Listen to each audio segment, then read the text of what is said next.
Hi, Rachelle. So what I'm going to do is I'm going to go over an example and then I'm going to show you the questions I want you to answer. So just send me your answers. So here it says find the inverse. So when you think of inverse, I want you to think of reverse, backwards. So the first step is to switch the x and the y. So this now becomes x equals y to the 1/3. And then we want to solve for y, but y is being raised to the power of 1/3. So you need to remember that if you have something with an exponent raised to a power, what you do is you multiply those. So this becomes x to the 12th power. So we can raise this whole thing to a power, some number out here. So we want to think, what number do we want that to be, though, so that when we multiply it by 1/3, the answer is 1. And that is 3, because 3 times 1/3 is 1. So we're going to change this here to a 3. And if we raise the right side to the power 3, we have to raise the left side to the power 3 as well. So this is x to the 3rd equals y to the 1st, which is just y. And so you can switch the sides and have it be y equals x to the 3rd. And sometimes they'll use the symbol for inverse, which is this. This says the inverse of y equals x to the 3rd. So switch the x and y and think, what power can I raise this right side to so that it cancels out the exponent when I multiply? So here's question 25. When you send me your answer, I'm just going to assume this is A, B, C, D, E. So just tell me which letter answer it is. But remember, you switch the x and y and then raise it to a power so that when you multiply it, it cancels out the exponent. If you need to rewind and watch my example again, you can. Now for this one, I'm going to get you started because I want to make a point. So if you switch the x and y, you end up with y plus 5 to the 1/2 power. Now the point I wanted to make is you can't now subtract this 5. You have to first get rid of the exponent, again, by raising this whole side to some power. What number do we put out here so that when we multiply it by 1/2, it cancels? Once you do that and that 1/2 exponent is gone, then you can subtract 5 from both sides. I also do want to make the point, Rachelle, if you want to write down your answers and your work to these problems on paper, you can also drop them off to my room. So here we are switching from exponential form to radical form. And all you need to remember is the top of the exponent, this a, now becomes inside the radical. So if I try this first one here, this 2 is now going to go inside the radical, and the bottom number of my fraction is going to go on the outside. So if I want to rewrite this in radical form, I put the 2, the top number, on the inside of my radical, and the bottom number on the outside. If I'm already in radical form and I want to write it in exponential form, remember the inside number is the top of my fraction and the outside number is the bottom of my fraction. Okay? Something to consider though, sometimes you're not given an A or B, like for example, this. If there's not a number on the outside of the radical, we assume it's 2. It's the square root. They want to know what number is multiplied twice to give us that. And so now I can write it in exponential form. Or if I don't have a number, if I have a number without an exponent, we assume it's 1. So now I can write it in exponential form. So here, use the key up here at the top to write this in exponential form. And use the key at the top to write this in radical form. All right, I'm going to go over the example here on the right, and I already touched on this already, but if you have something with an exponent raised to a power, you just multiply them. So this is 5 to the 8th power, which isn't 40. This is 5 multiplied by itself 8 times. So if you put this into a calculator, you get 390,625. So this is asking you to simplify the way I just did and then put it into your calculator.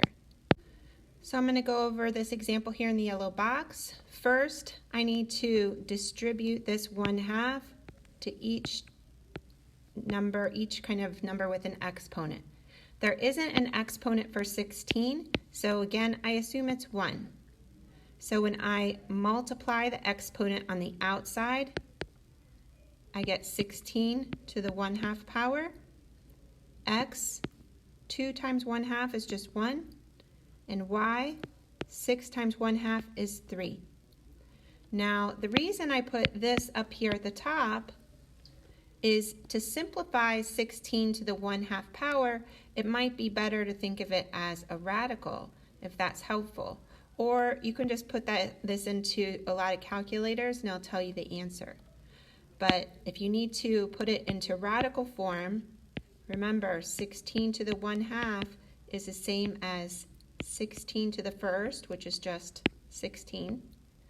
And then a little 2 out here, which is square root, which is just this. It's saying what number are we multiplying together by itself 2 times to give me 16? And that is 4. And then x to the 1st is just x. And then I have y to the 3rd.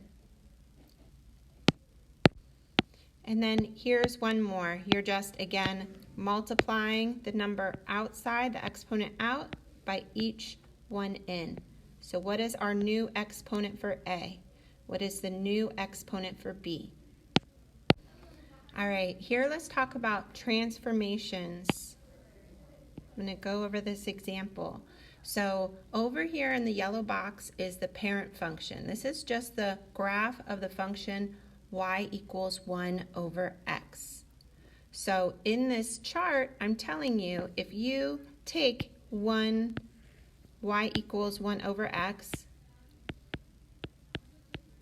and you add a number, that moves it up that many units. Or if you take y equals 1 over x and you subtract a number, that moves it down that many units. If you add a number within the function, meaning I'm going to put a number down in the bottom here, like add plus 3, that's going to move it to the left 3. Or if I subtract a number down here, that's going to move it to the right that many units. So here I'm given a graph and I'm asked what is the equation. So notice what happened. The graph was here, but now it moved to about here. This is kind of the cross of it. So it moved to the right. How many units did it move to the right? It moved over to 3. So I moved 3 to the right. So moving it to the right is subtracting a number within the function. So instead of y equals 1 over x, within the function, so down here in the denominator, I need to subtract 3. This is the graph y equals 1 over x minus 3. Here's another. What happened to this one? Well, if we look at the graph, the original graph here, notice now it looks like it moved up. How many units did it shift up? 1, 2. It moved up 2 units. So moving up 2 units is taking that original function and adding that number to it. So instead of y equals 1 over x, it's y equals 1 over x plus 2. That's what this graph is.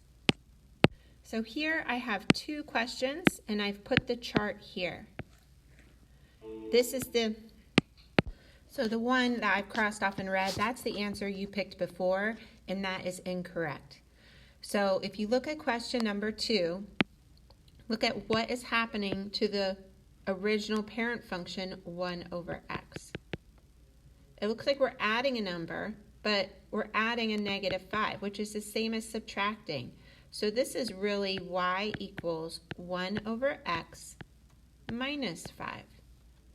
So subtracting 5, what does that do to the graph? Look at the chart and figure that out. For number 7, notice we have 1 over x, but within the function, we're adding a number.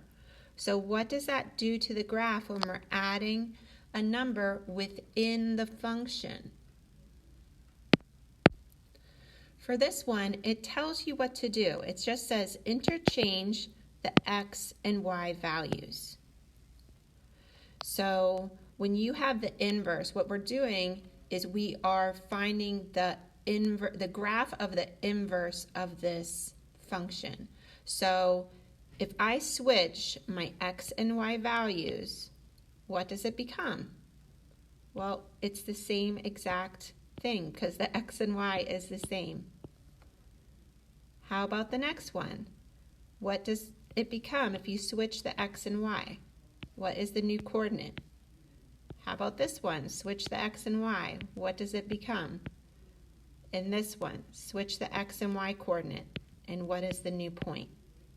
If we graph these points, then we'll have a sketch of our inverse function.